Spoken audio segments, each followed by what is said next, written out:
Saulo de Tarso era um homem com uma missão, mas sua missão era sombria.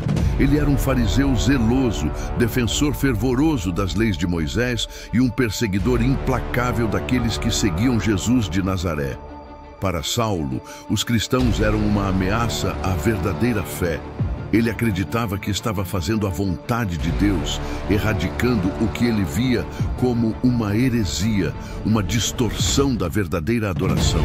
Com suas cartas de autorização em mãos, Saulo estava a caminho de Damasco, disposto a prender todos os cristãos que encontrasse pelo caminho. Ele via a si mesmo como um defensor da pureza religiosa, um soldado de Deus, disposto a fazer o que fosse necessário para erradicar os seguidores desse falso profeta, Jesus. Ele estava convencido de que estava lutando a boa batalha. Em seu coração, não havia dúvida de que o que ele fazia era certo. A fé que ele tinha nas Escrituras e na sua interpretação das leis era tão forte que qualquer oposição parecia não apenas errada, mas digna de punição.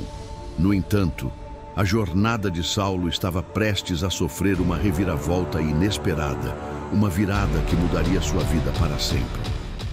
Ele ainda não sabia disso, mas enquanto cavalgava para Damasco, o futuro o aguardava de uma maneira que ele jamais poderia prever. O caminho para Damasco, que ele acreditava ser apenas mais uma missão de obediência religiosa, se tornaria o palco de sua transformação radical. Enquanto Saulo seguia em sua jornada, com a mente focada no objetivo de capturar e prender os cristãos em Damasco, algo incomum aconteceu. Uma luz intensa, mais brilhante que o próprio sol, o envolveu de repente. A luz cegou seus olhos e o fez cair de sua montaria, paralisando-o no meio da estrada. Ele não entendia o que estava acontecendo. Seu coração disparava de medo e confusão. Do fundo daquela luz, uma voz ressoou com uma autoridade inquestionável. Saulo, Saulo, por que me persegues? Ele, atordoado e sem palavras, respondeu, ainda sem saber quem falava, quem és tu, Senhor? E a voz respondeu de forma clara e direta, eu sou Jesus, a quem tu persegues. Naquele momento, Saulo soube que estava diante de algo muito maior do que qualquer perseguição que ele pudesse imaginar. Aquele homem que ele considerava um falso profeta, agora se revelava como o Filho de Deus. Saulo, agora cego e sem forças, foi conduzido até Damasco por seus companheiros, mas seus olhos estavam fechados para o mundo.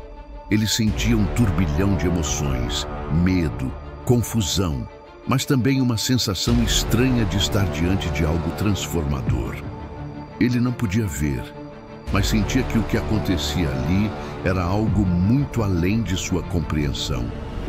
Durante 3 dias, Saulo permaneceu cego, sem comer ou beber, imerso em um silêncio profundo, refletindo sobre tudo o que acontecera.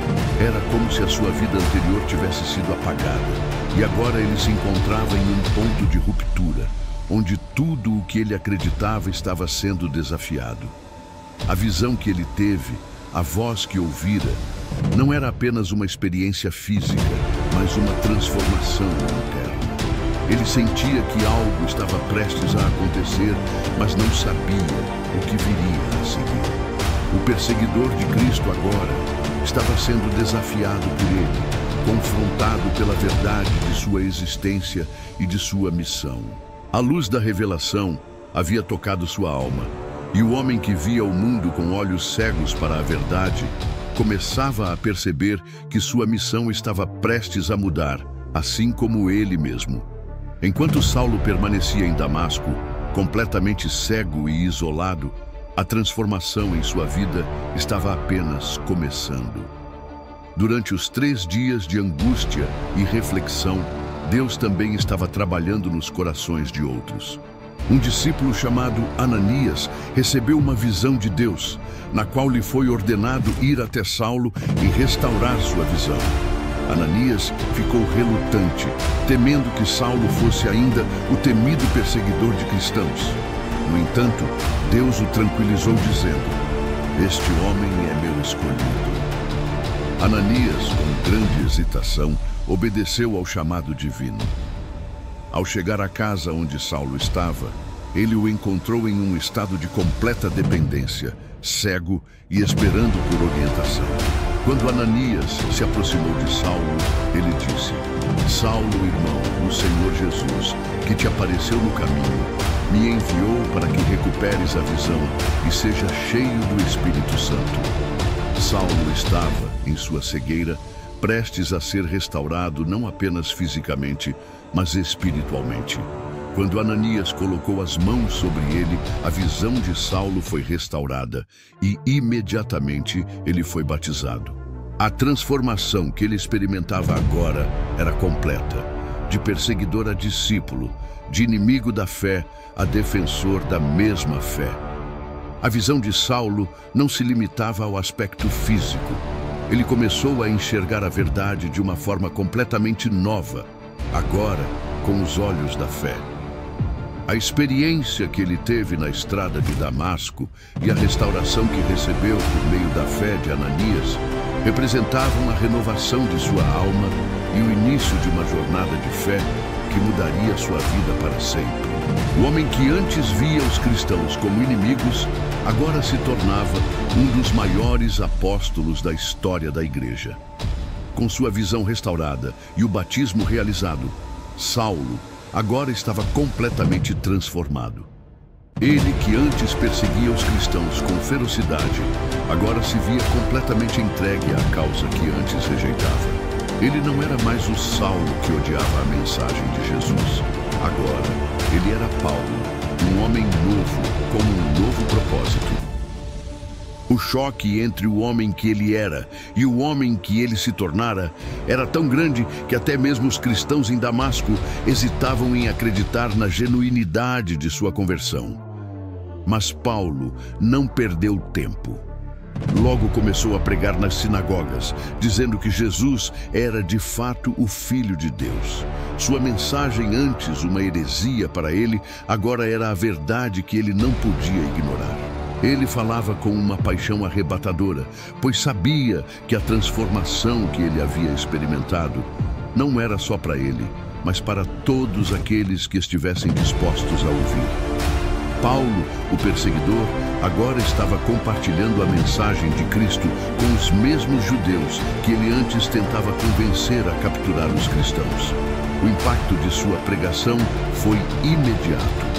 O povo ficou atônito, perguntando: não é este o homem que causava tantos danos aos cristãos em Jerusalém? Como ele agora fala em nome de Jesus?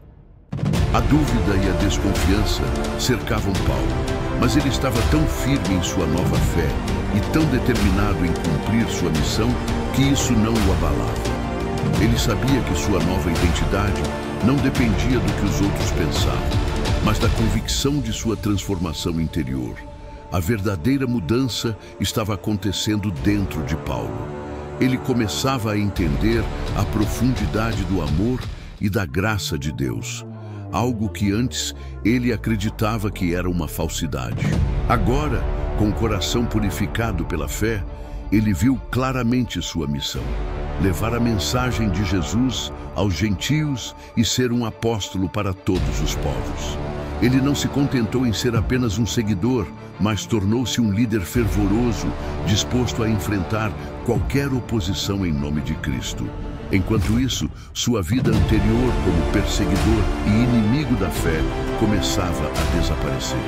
A nova identidade de Paulo estava em processo de formação, e ele sabia que essa transformação não seria fácil, mas ele estava determinado a seguir até o fim. Com o tempo, Paulo começou a compreender a profundidade do chamado que ele havia recebido. Não se tratava apenas de uma conversão pessoal, mas de um propósito divino para levar a mensagem de Cristo a toda a humanidade. Ele sabia que sua missão estava apenas começando e os desafios seriam imensos. Ele não apenas queria pregar a mensagem de Jesus, mas também queria viver e exemplificar essa graça que havia transformado sua própria vida. As viagens missionárias de Paulo começaram, e com elas vieram desafios que testaram sua fé e determinação. Ele enfrentou perseguições, prisões e até naufrágios, mas cada dificuldade o fazia crescer mais forte. Ele sabia que seu sofrimento não era em vão, e cada novo obstáculo era uma oportunidade para ele demonstrar a verdade de sua missão. Paulo não apenas falava sobre a graça de Deus, mas a vivia, demonstrando uma resiliência que inspirava os outros a seguir sua liderança. Em suas cartas, Paulo frequentemente falava sobre a graça de Deus como o alicerce de sua fé. Ele entendia que nada poderia ser conquistado por suas próprias forças. Tudo vinha de Deus. A graça não era apenas um conceito abstrato para ele, mas uma realidade vivida. Ao falar sobre a salvação pela graça, Paulo não estava apenas ensinando uma doutrina, mas compartilhando sua própria experiência de transformação pessoal. Ele sabia que a graça foi a chave que abriu as portas da sua nova vida e da sua missão. Paulo também se dedicava a edificar as igrejas que fundou, escrevendo cartas para corrigir erros e fortalecer a fé dos novos cristãos. Ele se tornou não apenas um líder, mas um mentor, guiando outros em sua jornada de fé. A paixão com que ele escrevia e pregava era uma demonstração de sua compreensão de quão importante era o trabalho que estava fazendo. Mas Paulo nunca se esqueceu de sua origem. Ele sabia que, por mais que fosse agora um apóstolo, sua transformação não era sobre ele, mas sobre o poder de Deus. Ele continuava a ensinar que a verdadeira força vem de Deus e que qualquer um, não importa seu passado, pode ser transformado e usado por Deus de maneiras poderosas.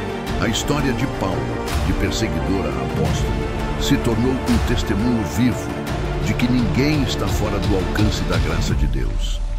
Ele se via como um exemplo de que a misericórdia divina pode transformar até mesmo o maior inimigo da fé em seu mais ardente defensor. A história de Paulo é mais do que uma simples conversão. É um testemunho do poder de Deus para transformar qualquer vida.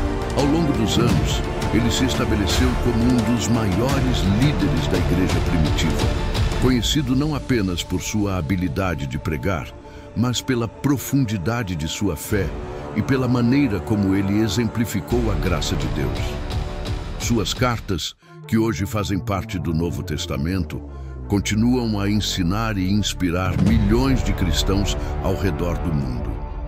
Paulo, que uma vez perseguiu a fé que agora defendia, tornou-se o maior defensor da salvação pela graça e da vida em Cristo. Suas palavras sobre fé, esperança, perseverança e amor ainda são a base da fé cristã. Quando Paulo foi preso pela última vez, ele estava longe de se sentir derrotado. Em vez disso, ele via a prisão como uma oportunidade de continuar sua missão. Ele nunca parou de acreditar no propósito para o qual Deus o havia chamado, e sua confiança em Deus foi o que o manteve firme até o fim. Paulo, o homem que uma vez acreditou que estava lutando contra Deus, agora se tornava um exemplo brilhante de como a transformação verdadeira vem por meio da rendição à vontade de Deus. Sua história continua a ressoar como um chamado para todos nós. Não importa o quanto você tenha falhado, nunca é tarde para ser transformado.